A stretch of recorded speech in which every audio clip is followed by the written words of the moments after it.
자, 오늘은 에베소서 4장 17절에서부터 24절에 있는 말씀을 통하여서 은혜를 나누도록 하겠습니다. 24절에서 그랬습니다. 24절 하반절에서 보시면 다시 한번 보시면 하나님을 따라 의와 진리와 거룩함으로 지으심을 받은 무슨 사람을 입으라고요? 새 사람을 입으라. 새 사람을 입으라. 오늘은 이 말씀을 의지해서 새 사람을 입으라 라는 말씀의 제목으로 피차 은혜를 나누도록 하겠습니다. 제목을 한번 따라서 해보세요. 새 사람을 입으라. 새 사람을 입으라. 다시 한번요. 새 사람을 입으라. 새 사람을 입으라. 예, 본문의 말씀에서 사도 바울은 그리스도의 몸된 성도들이 이제부터 어떻게 살아야 되는가, 그것에 대해서 교훈하고 있는 겁니다. 한마디로 요약한다라고 하면 옛사람을 벗어버리고 무슨 사람을 입으라고요? 새 사람을 입으라 라고 권면을 하고 있어요. 예수 그리스도를 믿음으로 말미암아 구원을 받은 성도들은 죄로 죽었던 영혼이 이제 새 사람으로 거듭났으니 이제 옛사람의 모든 죄를 벗어버리고 새 사람답게 그러한 삶을 살아가도록 이렇게 당부하고 있는 말씀입니다. 그렇다라고 하면 옛사람을 벗어버리고 새 사람을 입고 새 사람답게 살기 위해서 어떻게 해야 된다는 것인가, 오늘 말씀을 통해서 세 가지 정도만 살펴보도록 하겠습니다. 첫 번째는 17절에서부터 19절처럼 새 사람을 입고 살기 위해서는 이방인처럼 행하면 안 돼요. 17절 먼저 한번 읽어보시면 17절. 그러므로 내가 이것을 말하며 주 안에서 증거하노니 이제부터는 이방인이 그 마음에 허망한 것으로 행함같이 너희는 행하지 말라. 예. 그러므로 내가 이것을 말하며 주 안에서 증거하노니 이제부터는 이방인이 그 마음에 허망한 것으로 행함같이 너희는 행하지 말라. 한마디로 이방인처럼 행하지 말라는 얘기입니다. 여기서 이방인처럼 행하지 말라, 그리고 그 마음에 허망한 것을 행한 것 같이, 여기서 허망하다는 얘기는 삶의 목적도 없고 또 무의미하고 공허한 거짓된 열매를 따라가는 것을 가리킵니다. 특별히 우상을 섬기는 자들을 가리킬 뿐만 아니라 또 이방인들의 그 전반적인 삶의 특징이 그러하다는 거예요. 허망하다는 얘기입니다. 그러니까 하나님을 떠나서 모든 것들은 다 무의미하고 승리한 것 같고 많은 것을 얻은 것 같지만, 그러나 실상을 따져보게 되면 그것은 아무것도 아니라는 얘기입니다. 허망한 것이라는 거예요. 꿈을 꾸는 것 같다. 그러니까 하나님을 떠난 종교, 하나님을 떠난 그 모든 것, 우상이 됐든지 뭐가 됐든지 성공이 됐든지 그 모든 것은 다 허망한 거예요. 허망한 거예요. 하나님을 떠나 있기 때문에 세상적으로는 성공했다 할지라도 그것은 성공이 아니라는 얘기지요. 자, 로마서 1장으로 한번 가보세요. 로마서 1장 20절에서부터 23절. 뭐가 허망한 것일까? 사도 바울은 또 이렇게 정의했어요. 로마서 1장 20절에서부터 23절. 창세로부터 그의 보이지 아니하는 것들 곧 그의 영원하신 능력과 신성이 그 만드신 만물에 분명히 보여 알게 되나니, 그러므로 저희가 핑계치 못할지니라.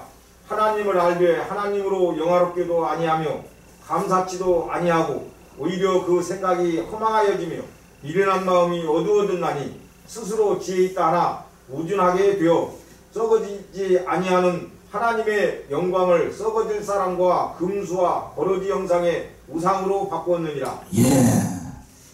우상을 섬기는 자의 특징을 로마서에서는 이렇게 표현을 하고 있었던 거예요.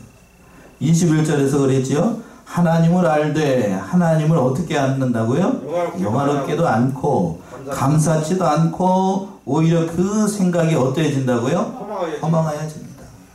우상을 섬긴 결과가 그 마음의 생각이 허망하여지고, 마음이 어떻게 되는가 하면 미련하고 어두워지게 되고, 또 스스로 지혜 있다고 하지만 그러나 우준하게 되고, 그래서 결국 어떻게 되는가?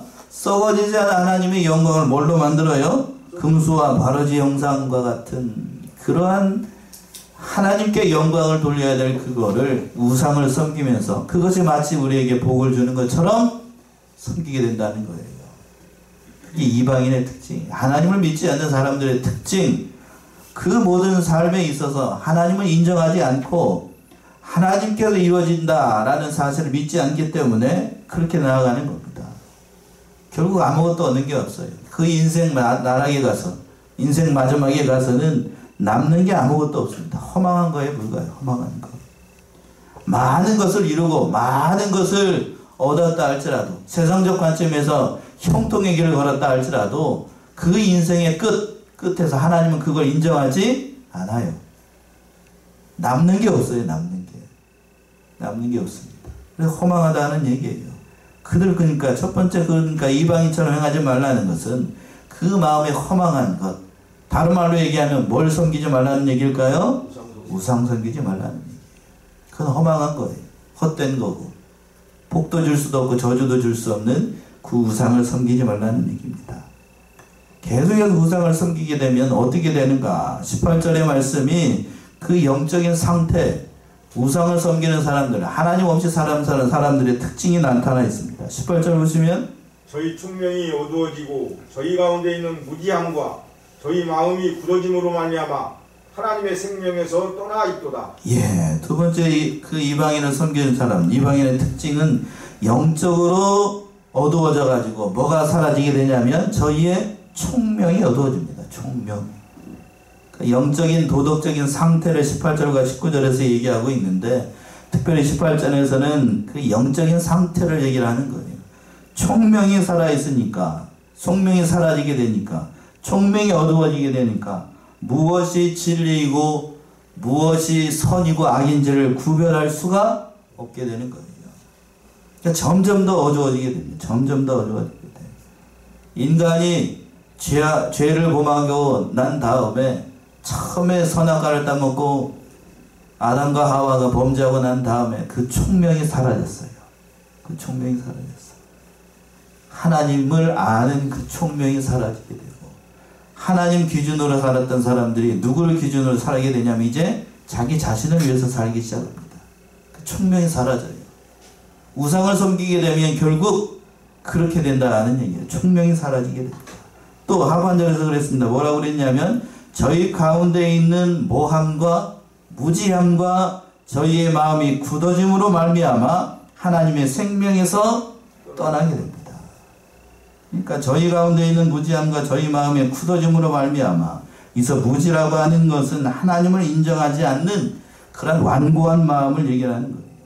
이성적인 그러한 어두움을 얘기하는 거죠. 인간의 이성으로도 하나님을 판단할 수 없게 되고, 그 모든 것에서부터 그 진리를 발견할 수 없는 완전히 무지한 상태에 이르게 되는 거예요. 세상적 지식으로는 충만하다 할지라도 그러나 하나님을 알지 못하기 때문에 영적으로 무지한 자가 된다는 얘기입니다.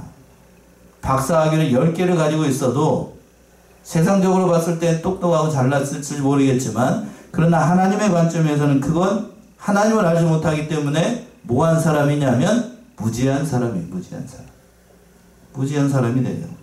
그리고 또 그 마음이 어떻게 되는가 하면 굳어져 가지고 하나님의 생명에서 떠나게 됩니다. 여기서 마음이 굳어진다는 원어적인 의미는 단단한 껍질로 마음이 이렇게 덮여진다는 얘기예요. 그 마음이 단단한 껍질로 덮여져 있으니까 그 무슨 얘기를 해도 그 말을 들을까요, 안 들을까요? 듣지를 않아요. 이것을 성경에서는 화인 맞은 양심이라고 합니다. 뭐 맞은 양심이요? 화인 맞은 양심. 마음이 굳어져 가지고 그 제대로 된 양심의 가책을 받을 수가 없어요. 모든 사람은 다 하나님께서 그 마음에 뭐를 주셨냐면 그 하나님의 형상대로 창조했기 때문에 처음에는 그 마음 가운데 뭐가 있냐면 그래도 일만의 양심이 남아있어요. 그런데 그 화인 맞아가지고 양심의 가책을 받아도 더 이상 양심이 제대로 된 행동을 하지 않습니다. 그게 바로 오늘 본문의 말씀에 등장하고 있는 마음이 굳어졌다는 거예요. 그래서 마음이 굳어지니까 영적으로 무지하고 그 마음이 굳어졌기 때문에 어떻게 되는가? 그 19절 하반절에 있는 18절 하반절에 있는 것처럼 하나님의 생명에서 떠나게 돼요. 결국 화인 맞은 양심으로 나아가기니까 결국 하나님의 생명으로부터 분리가 돼가지고 하나님의 생명의 역사가 중단이 되고 결국에는 그러한 자가 된다는 거예요. 또 19절 보면 또 이렇게 얘기했습니다. 19절 보면 저희가 감각 없는 자 되어 자신을 방탕에 방임하여 모든 더러운 것을 욕심으로 행하되 감각이 없어져요. 무슨 감각인가? 영적인 감각, 도덕적인 감각. 19절에 18절에서는 영적인 면을 얘기를 했다라고 하면 19절에서는 도덕적인 면이에요. 뭐가 없어진다고요? 감각이 없어져요. 감각이. 살갗이 이렇게 두꺼워지게 되면 운동을 하거나 그런 사람들 보면 손바닥 보게 되면 손바닥에 뭐가 잡히죠?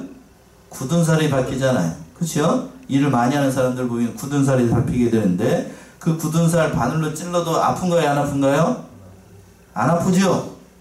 안 아픕니다. 그것처럼 그 감각이 없어져 가지고 뭐가 선인지 뭐가 악인지 그걸 모르게 됩니다. 그렇게 되는 거예요. 감각이 없는 자가 돼요. 감각이 없는 자.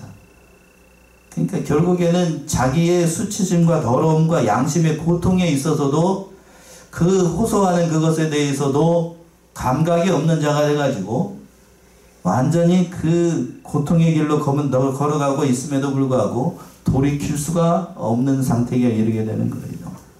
또 19절 하반절에서 그랬습니다. 자신을 방탕에 방임하여 모든 더러운 것을 무엇으로 행하되? 욕심으로 행하게 됩니다. 결국에는 방탕하게 되고 세상의 더러운 욕심을 따라서 행하는 아주 그러한 사람이 된다는 거예요.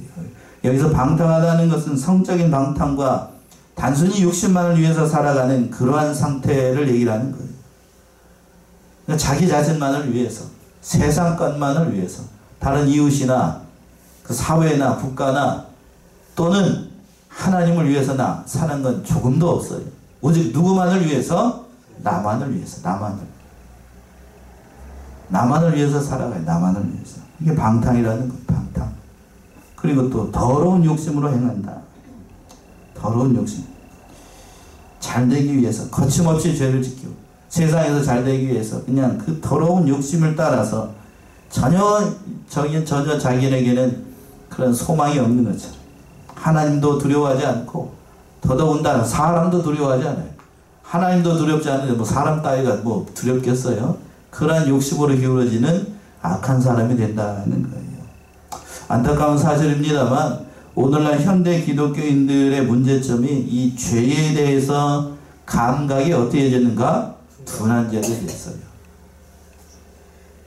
화인 맞은 양심이 됐다고요. 화인 맞은 양심. 양심의 가책도 처음에 죄를 범했을 때의 양심의 가책이 가장 심합니다. 예를 든다라고 하면 주일날 한 번 빠졌어. 안 빠지는 사람이 주일날 한 번 빠졌어요. 그럼 어떻게 될까요? 그 양심이 편한가요? 아주 불편합니다. 저 같은 목사가 주일날 한 번 빠졌어요. 지난 코로나 때 지난 예배를 인도하지 못하고 2번 영상을 올렸잖아요. 제가 쉬고 있으면서도 마음이 편했을까요? 아니면 영 떨떠름했을까요? 떨떠름이죠. 영 떨떠름해요. 영 안 좋다고. 영 안 좋아요. 그러나 그게 습관이 되고 한 번이 2번 되고 2번이 10번이 되면 그 양심이 그런 마음이 들까요? 안 들까요? 안 들어요. 안 들어요. 또 빠지는 거지 뭐. 어제도 빠졌는데 지난주에도 빠졌는데 이번 주 빠지는 게 뭔 대수라고. 한 번 배인 몸 어떻게 된다고요? 갈 때까지 가보자. 그게 화인 맞은 양심, 화인 맞은 양심. 우리 가정에서도 마찬가지예요. 가정에서도 그 남편이 처음 외박을 할 때에는 집에 있는 집사람한테 미안한 마음이 있고 그냥 두려운 마음이었고 이걸 어떻게 얘기를 해야 되나 전전긍긍하게 되는데 그러나 그게 한 번이 아니고 2번이 되고 3번이 되게 되면 마음이 어떻게 된다고요? 담대함을 얻어요. 그러면서 어떻게 돼요? 더 큰 소리를 치게 됩니다. 그게 화인 맞은 양심, 화인 맞은 양심. 그렇게 된다고요. 그러니까 오늘날 믿는 사람들도 예수를 믿는 사람들도 이 타락하게 되면 화인 맞은 양심이 되면 뭐가 선이고 뭐가 악인지를 구별할 수 없게 된다는 거예요. 늘 그러니까 이러한 사람처럼 행하지 말라. 사도 바울은 그걸 당부하고 있는 거예요. 그래서 2번째는 새 사람으로 입고 살기 위해서는 뭐 해야 되는가? 20절과 21절에 있는 것처럼 이게 가장 중요한 것 같은데 배운 진리대로 행해야 되는 거예요. 20절 한번 보시겠습니까? 20절 뭐라고 얘기하고 있나요? 오직 너희는 그리스도를 이같이 배우지 아니하였느니라. 예.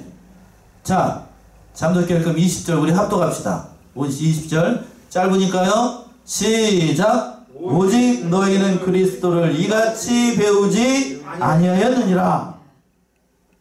오직 너희는 이라는 말은 앞에서 사도 바울이 17절부터 19절까지 얘기하고 있었던 그 세상 사람들과는 달리 너희는 그리스도를 그렇게 배우지 않았다 라고 사도 바울이 얘기하고 있는 겁니다. 그러니까 여기서 너희라는 얘기는 예수를 믿는 사람을 얘기하는 거죠. 그런데 17절에서부터 19절은 저희라고 표현을 했어요. 그리고 20절에서는 너희라고 얘기를 하고 있고 바로 우리들 자신이 예수를 믿는 사람들은 그리스도를 그렇게 배우지 않았다라는 얘기입니다. 바울은 에베소 교인들을 향해서 그리스도의 몸된 교회를 이뤄나가는 성도 각 개인들을 너라고 부르면서 너희들이라고 부르면서 이방인들이 사는 것처럼 그렇게 살아가지 말 것을 당부하고 있는 겁니다. 그러니까 쉽게 얘기하면 예수 그리스도를 배운 그 진리대로 믿고 행하고 그 믿음의 길을 걸어갈 것을 당부하고 있는 겁니다.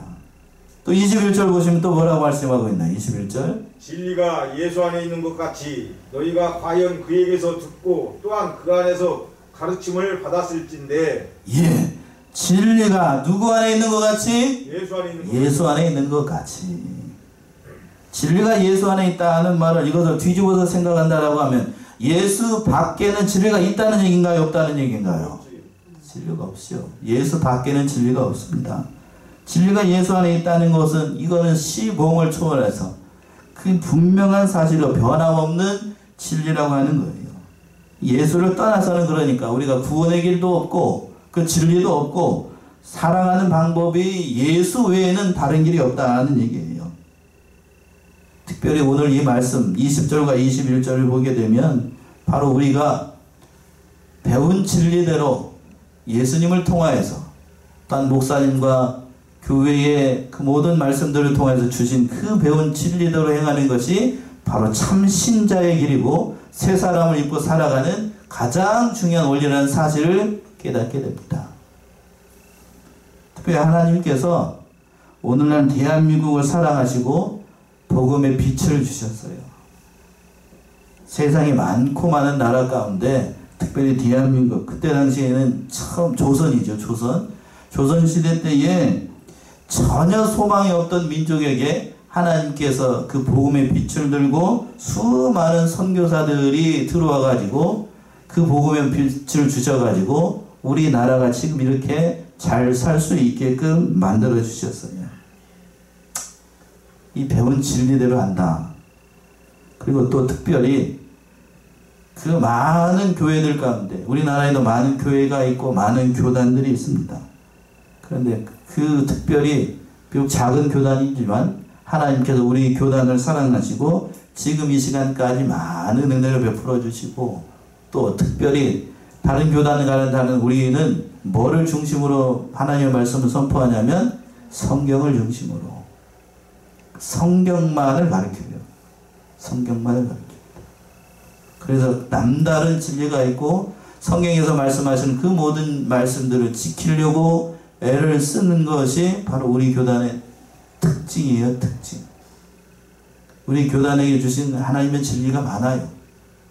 특별히 사도행전으로 한번 가봅시다. 우리는 이걸 철저하게 지키죠. 사도행전 15장 19절에서부터 21절 사도행전 15장 19절에서 21절이요. 그러므로 내 의견에는 이방인 중에서 하나님께로 돌아오는 자들을 꼽게 말고 다만 우상의 더러운 것과 음행과 목매에 죽인 것과 피를 멀리하라고 편지하는 것이 가하니 이는 예로부터 각 성에서 모세를 전하는 자가 있어 안식일마다 회당에서 그 글을 읽음이니라 하더라. 예, 이건 뭐냐면 예루살렘 처음으로 예루살렘 공의회가 열리고 오늘날로 얘기하면 대한예수교 장로회 총회가 열린 거예요. 총회가 열리고 난 다음에 이방인들에게도 그리스도의 복음이 전파되고 그들이 하나님의 백성이 됐다는 얘기를 들었습니다. 그런데 문제가 뭐냐면 이방인들에게 유대인처럼 그 모든 율법의 말씀을 지키라고 하면 유대인들이 그걸 이방인들이 그걸 지킬 수 있을까요? 없을까요? 없어요. 지키지 못한다고요. 그래서 부랴부랴 예루살렘에서 총회가 열려가지고 그렇다라고 하면 이방인들이 반드시 지켜야 될 그 말씀들, 그 진리들이 뭐가 있을까라고 모여가지고 결론을 낸 것이 뭐냐 하면, 그러면서 19절 보시면, 그러므로 내 의견은 이방인 중에서 하나님께 돌아오는 자들을 뭐하게 하지 말고 괴롭게 말고 우리와 같이 그 말씀을 지키라고 하면 그들은 지킬 수 없기 때문에 이것만 하자. 뭘 얘기를 했냐면 20절에 있는 것처럼 다만 우상의 더러운 것과, 이 말의 뜻은 우상을 섬기지 말라는 얘기예요. 우상 섬기지 말 것. 두 번째, 뭐 하지 말 것? 음행하지 말 것. 음행이라는 얘기는 영적인 음행, 육신적인 음행 다 포함해요. 그러니까 하나님 외에 다른 것을 섬기는 것도 넓은 의미에서 음행입니다. 음행. 그 음행하지 말고. 또 목매어 죽인 것 먹으라고요? 먹지 말라고요? 먹지 말라고요. 예전에는 동네에서 개를 목매어 죽여서 잡았어요. 그러니까 개고기 먹지 말라는 얘기 한마디로, 저는 맛있게 먹는데요, 목사님. 양심의 가책을 받을지어다. 또 피를 어떻게 하고? 멀리하라고. 피차 먹지 말라고. 피차 먹지 말고. 이것을 지키자. 그리고 또 중요한 사례지. 21절 보시면, 이는 예로부터 각성에서 모세를 전하여는 자에게 있어 무슨 마다? 안식일마다 회당에서 이걸 읽었으니까 안식일마다 가르치니까 뭐를 지켜야 되죠? 이 말씀 속에는 안식일을 지키라는 얘기예요. 안식일을 지키라. 그러니까 우상 섬기지 말라. 또 다른 거 빼고 다 음행하지 말라. 그리고 난 다음에 안식일을 지키라. 또 하나가 있습니다. 물질면에서 바로 하라. 무슨 생활을 철저하게 하라는 얘기일까요? 11조 생활 철저하게 하라. 이거를 얘기를 하자. 이방인들은 이것만 하기로 하자. 그래서 특별히 사도행전에서 이것을 기록을 했습니다. 그래서 우리 교단 같은 경우에는 이거를 하나님께서 주신 진리의 말씀으로 알고 어떻게 됐든지 우리는 우상 섬기지 않으려고 하고 음행하지 않으려고 하고 또 뭐를 잘 지키려고 하고 안식일을 잘 지키려고 하고 주일 성수 열심히 하려고 하고 또 진리의 말씀대로 행하려고 하고 또 물질면에서 바로 하려고 애를 씁니다. 이게 참 기회예요. 그러나 오늘날 한국의 형편, 한국의 교회들을 보게 되면 우상 섬기는 자들이 있나요? 없나요? 많아요. 교회에 다니면서도 우상 섬기는 자들이 많고 또 안식일을 거룩히 지키라 라고 말씀했는데 오늘날 보게 되면 안식일의 개념이 희박해져 가지고 안식일 거룩히 지키는 사람이 많지 않아요. 더군다나 코로나19가 터지면서 온라인 예배가 활성화되면서 지금 이 시간에도 온라인으로 예배 드리는 것이 마치 정식적인 예배를 드리는 것처럼 생각하는 사람들이 많아요. 특히 우리 교회 같은 경우에는 한 사람도 그런 사람이 없지만 젊은 사람들, 유튜브나 그 모든 이거에 익숙한 사람들 같은 경우에는 그게 마치 정식적인 예배인 것처럼 얘기를 한다고요. 지금 저도 이 녹화를 하는데도 얘기하잖아요. 그건 온당한 예배가 아니에요. 그건 온당한 예배가 아닙니다. 유튜브 들으면서 또 실시간으로 예배 들으면서 물론 개 중에는 열심으로 예배 드리는 사람들이 있겠지만 그러나 대부분 저도 그렇습니다. 유튜브 다른 목사님들이 설교하는 거 들을 때에는 집에서 누워가지고 핸드폰 이렇게 들고 이렇게 보고 있다고요. 그게 하나님께서 받으시는 그런 예배일까? 그럴까요? 아니에요. 그러니까 실시간으로 예배를 드리는 것도 교회 안에서 여러분들이 앉아가지고 정식으로 예배를 드리는 것처럼 옷도 좀 어떻게 입고 단정히 입고 마음 자세도 어떻게 하고 단정히 하고 정식으로 앉아서 집에든지 직장이든지 어떻게 하든지 정식으로 앉아서 예배를 드려야 됩니다. 그런 마음으로 드리지 않으면 그건 온전한 예배가 아니에요. 감상하려고. 영화 감상하는 것처럼 뒤로 다 절반쯤 누워가지고 그렇게 예배드리는 거 하나님께서 받으시겠는가? 받을까요? 천만의 말씀이죠. 천만의 말씀. 그러나 오늘날 우리 교회 같은 경우, 우리 교단 같은 경우에 그 말씀처럼 뭘로 여기고 생명으로 여기고 그 말씀을 지키려고 합니다. 제가 귀하게 여기는 건 그거예요. 배운 진리가 그렇게 배웠기 때문에 그 배운 진리대로 행하라는 얘기예요. 한국에 기독교가 처음 들어왔을 때에 하나님께서 우리나라에 많은 은혜를 베풀어 주셨습니다. 어떤 은혜를 베풀어 주셨을까? 기독교가 처음 전파될 때에 이 한국이 조선에 선교사들이 처음 들어갈 때 미국에서 선교사가 파송될 때에 여러분 잘 아시는 것처럼 언더우드와 아펜젤러 목사님이 들어왔어요. 그 전에도 그 위에도 많이 들어왔지만 이 사람들이 어떤 사람들인가? 미국에서 정통으로 신학을 공부한 사람들입니다.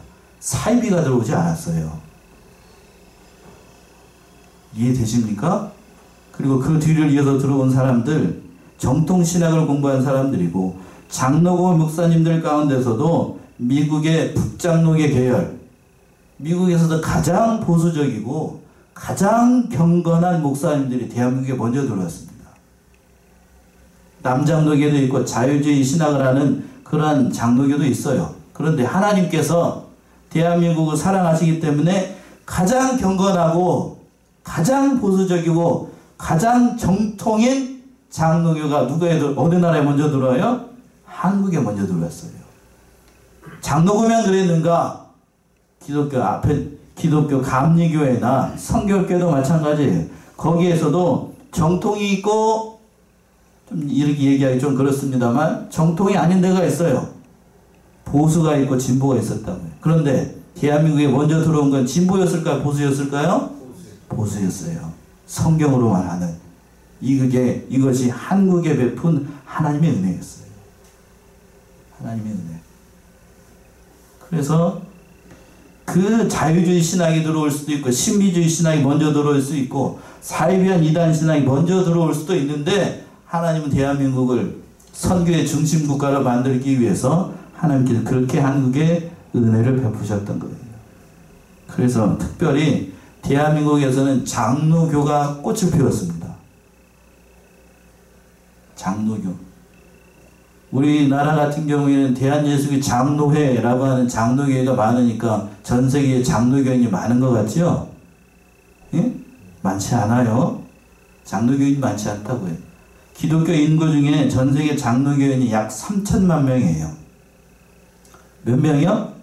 3천만 명. 적은 숫자입니다. 미국 같은 경우는 장로교가 많은 게 아니고 침례교인이 많고, 그런데 장로교가 많은 것은 이제 스코틀랜드 그 몇 개에 불과해요. 전 세계에서 약 3천만인데 그 중에서 600만이 어디에 있을 것 같습니까? 대한민국에 있어요. 5분의 1이 어디에 있다고요? 한국에 있습니다. 한국에.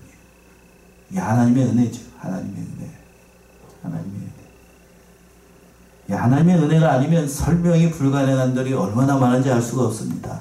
또 특별히 그러한 장로교 가운데에 우리 교단을 사랑하셔가지고 그 많은 진리의 말씀을 베풀어 주셨어요. 그러니까 사도 바울이 20절에서 그렇게 얘기를 하고 있는 거죠. 20절 다시 한번 읽어보시겠습니까? 목사님? 오직 너희는 그리스도를 이같이 배우지 아니하였느니라. 오직 너희는 그리스도를 이같이 배우지 아니하였다. 그러니까 정통으로 그리스도를 배웠다는 얘기예요. 대한민국에 하나님께서 정통으로 신학한 그런 사람들을 보내셨고 저와 여러분들도 그 신앙을 어떻게 받았어요? 정통으로 받았습니다. 그 정통 신앙을 어떻게 하라고요? 지켜나가라 라는 말씀이에요. 그것이 새 사람으로 사는 비결이라는 사실입니다. 물론 배운 진리대로 행하고 그 모든 말씀들을 지켜나가는 거 쉽지 않아요. 오늘날 이 시대에. 주일 성수한다. 주일날 사고 팔지 않는다. 그 모든 말씀들을 지켜나가는 거 쉬운가요? 어려운가요? 솔직히 해보세요. 여러분 쉬운가요? 쉽지 않아요. 그러면서 뭐라고 얘기를 하냐면 오늘날에도 그렇게 지키는 사람이 있다라고 하니까 다른 사람들이, 다른 교회 사람들, 다른 교단 사람들이 그렇게 얘기합니다. 뭐라고요? 요즘도 그런 사람이 있는가? 좋은 시선으로 말하는 게 아니고 나쁜 시선으로, 비꼬는 식으로 얘기합니다. 비꼬는 식으로. 그러나 우리는 그리스도를 그렇게 배우지 않았어요. 다른 사람이 뭐라고 얘기를 하든, 자식들이 뭐라고 얘기를 하든 멋대로 행해야 된다고요? 배운 진리대로 행해야 됩니다. 그것이 하나님께서 인정하시는 길이에요. 사랑하는 우리 성안의 성도님들, 멋대로 행하자고요? 진리대로. 어떻게 한 대로? 배운 대로. 배운 진리대로 행하는 것이 하나님께서 기뻐하시는 일이에요. 마지막으로 세 번째는 22절과 24절에 있는 것처럼 구습을 쫓는 옛사람을 벗어버리라 라고 당부하고 있습니다. 22절 보시면 너희는 유혹의 욕심을 따라 썩어져가는 구습을 쫓는 옛사람을 벗어버리고. 예, 무슨 사람을 벗으라고요? 옛사람을 벗어버리라. 유혹의 욕심을 따라 사는 썩어져가는 구습을 쫓는 옛사람을 벗어버리라. 옛사람이라고 하는 건 육체의 부패성, 죄악성을 얘기를 하는 거예요. 그 죄악성이 자기만을 잘 되도록 하기 위해서 유혹을 따라서, 자기 욕심을 따라서 행하게 되는데, 늘 우리는 이런 사실을 깨닫고 그러한 죄악된 길로 가지 말라고 사도 바울이 당부하고 있는 겁니다. 자, 우리 신자 안에는 그러한 새 사람과 옛 사람이 같이 있습니다. 같이 얘기했어요. 자, 로마서 7장을 한번 가보세요. 로마서 7장 21절이죠. 로마서 7장 21절 25절.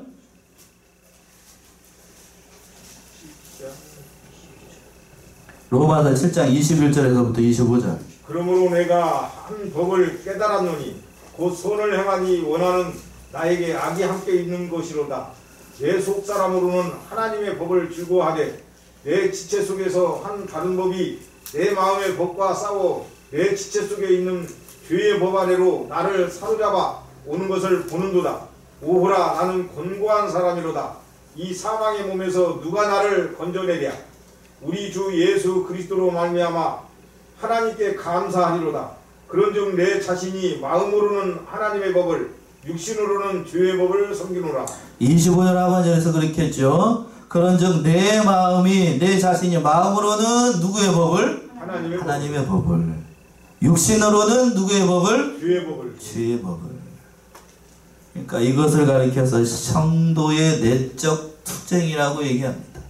우리 안에는 그러니까 어떤 사람이 있는가? 옛사람이 있고 새사람, 속사람이 있다는 사실을 늘 기억해야 됩니다.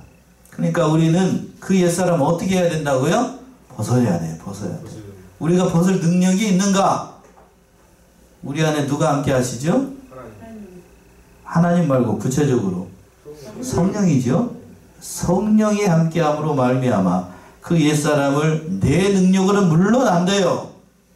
내 능력으로는 안 됩니다만 하나님의 도우심, 특별히 성령의 도우심이면 그 옛사람의 못된 습성을 벗을 수 있으니까 사도 바울이 이렇게 얘기를 하는 거죠.